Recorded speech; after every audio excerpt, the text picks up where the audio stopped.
କହିଲ ବିଷ୍ଣୁଙ୍କର ସପ୍ତମ ଅବତାର କିଏ? ରାମଚନ୍ଦ୍ର କେଉଁ ଯୁଗରେ ଜନ୍ମ ହୋଇଥିଲେ? ରାମଚନ୍ଦ୍ର କେଉଁଠି ଜନ୍ମ ହୋଇଥିଲେ?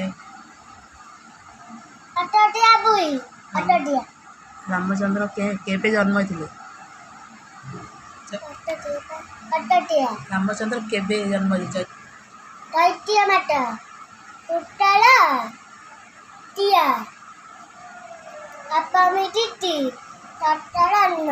ରାମଚନ୍ଦ୍ର ପିତାଙ୍କ ନାମ କ'ଣ?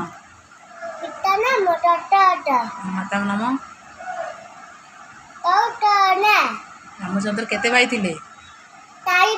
ତାଙ୍କ ନାଁ କ'ଣ?